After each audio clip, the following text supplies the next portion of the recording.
This is Melissa Thomas for Florida National News. We are here at the Hyatt Regency Orlando for the 2016 State of Orange County address given by Orange County Mayor Teresa Jacobs. She'll be addressing the economic status of the county and the various improvements that have been made. For more information, check out Florida National News. Questions?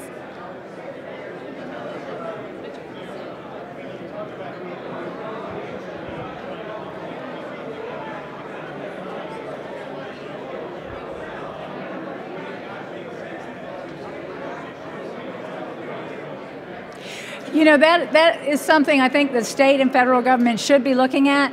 The only concern that I have when we talk about affordable housing and whether or not that would solve the problem is that I think what we have is more of a lack of supply. So if you increase everybody's wages, you're likely to result in just higher rent. So I think the supply side of the equation is equally out of balance and needs to be addressed with more housing for our families, to be honest with you. So I'm not saying that shouldn't be part of the solution, but I don't think that's the whole solution.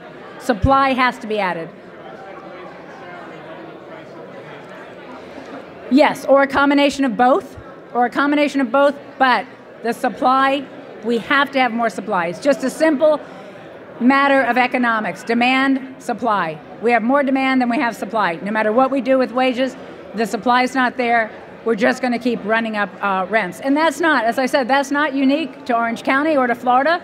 That's a nationwide issue that needs to be dealt with, but we're going to do our part here regionally to see what we can put together, and we're already doing that here in Orange County. Thank you, Greg. Yes?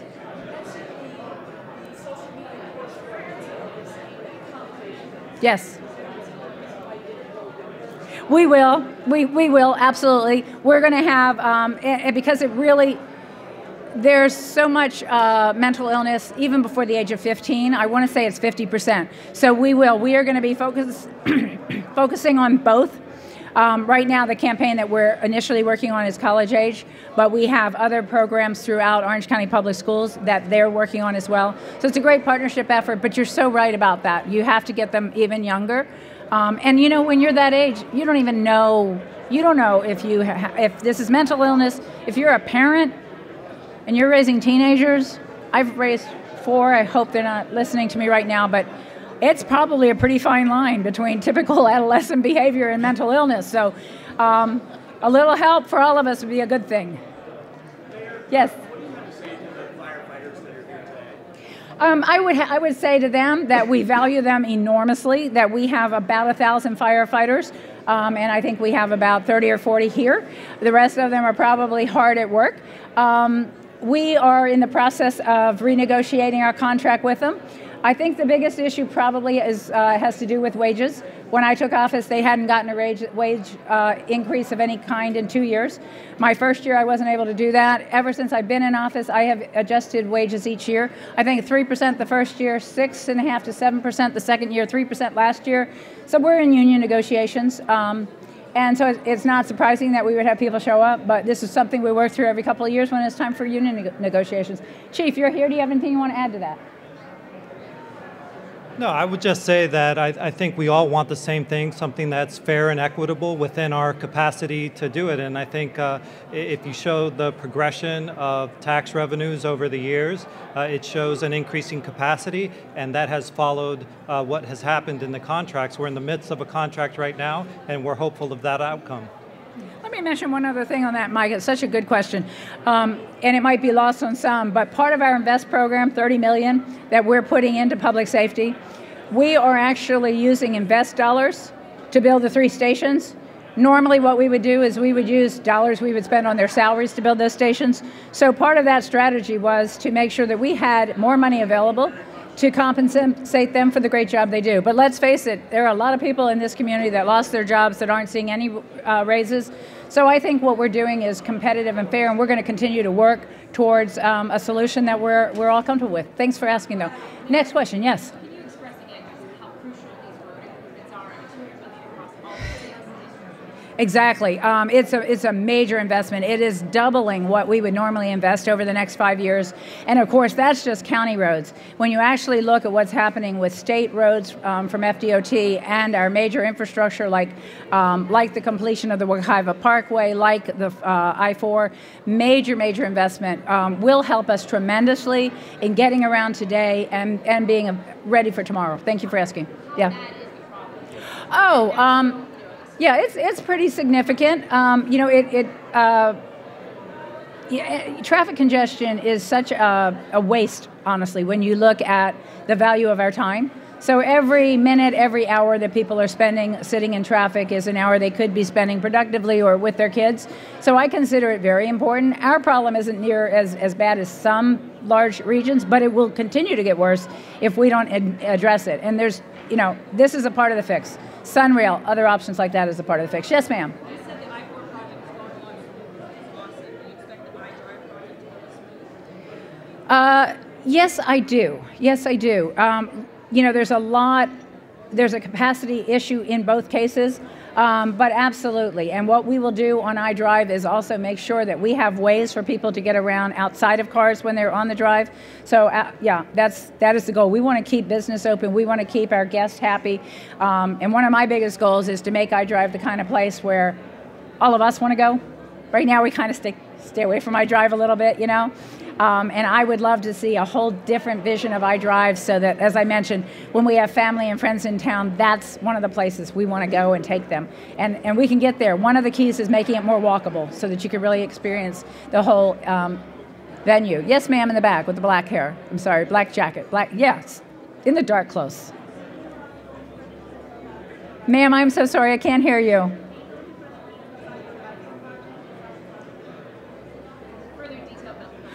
We can give you that, we can give you more detail on that. In fact, I have Donna White here with me, Mitchell's here. He can give a little bit more detail on that. Let me take a few more questions and he can talk to you offline on that because I don't think that's something, yes, thank you. Yeah, of course.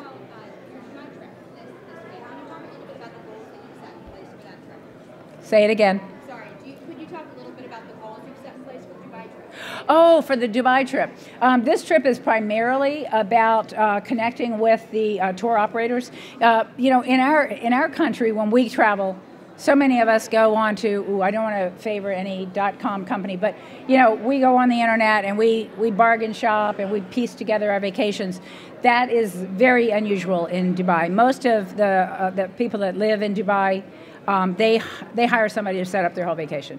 And they come here, they stay long, and they spend a lot of money. And they pay for the privilege of knowing exactly what their trip's like. So for us, the most important thing that we can do is build and maintain relationships that we have with the tour operators. That's going to be a big part of it.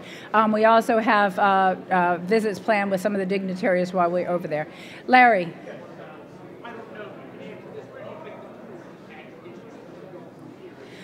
Okay, well, I can answer that. I can answer that very clearly. The next step regarding the proposal for tourist tax expenditures will be and I can get you a copy of the memo that we just sent out yesterday afternoon, will be a workshop in front of our Board of County Commissioners. At the end of the day, it's the Board of County Commissioners who makes any final decision about expenditures of those type. We have some significant, very real and significant concerns about the fact that it's not financially viable as it stands. So we'll be doing a workshop with our board to walk through what we're currently committed to and how this plan would or wouldn't fit into that. So stay tuned for that, and please, by all means, join us for that. Yeah.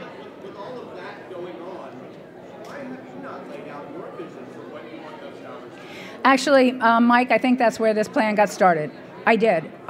If you'll remember, a couple of years ago, I laid out a plan for completing the Performing Arts Center with $25 million, and that plan came back to me with $25 million plus $20 million for soccer, which I wholeheartedly supported as long as we were only paying 50%, and it came back with money for the Citrus Bowl, as well as more money for Visit Orlando. That plan was adopted.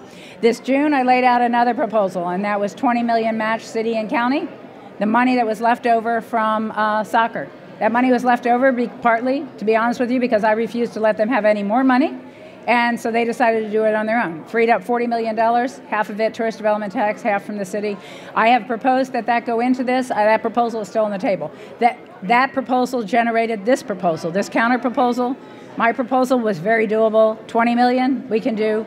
400 million is substantially different. So I have, and thank you for asking. Yes? I'm excited about the app-based map. What's your favorite part of that? Oh my gosh, I'm excited too. Well, I mean, you know, I probably have more access than, well, no, I do have more access than probably anybody, come to think of it. But I love land use, and that's what got me involved, was land use and understanding how we make everything happen so that things are cohesive and compatible. This is going to be an incredible tool for people to understand what's going on around them. So, I mean, I think it's the benefit for citizens of being able to see what's going on and saying, you know what, wait a minute, I want to go to that public hearing because that's right there and this is what they're talking about. Making it as easy and accessible as possible gets more people engaged, and more people engaged generally results in a better community. I'm going to take one more question. Yes, sir.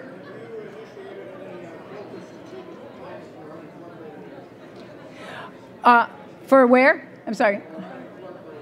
Everything that we've talked about is strategic planning for unincorporated Orange County. We don't do the planning for any of the cities, but everything we've talked about, our Orange Code, not to be confused with all the orange cones, our Orange Code that we're rolling out will be part of how we develop and plan for unincorporated Orange County, as well as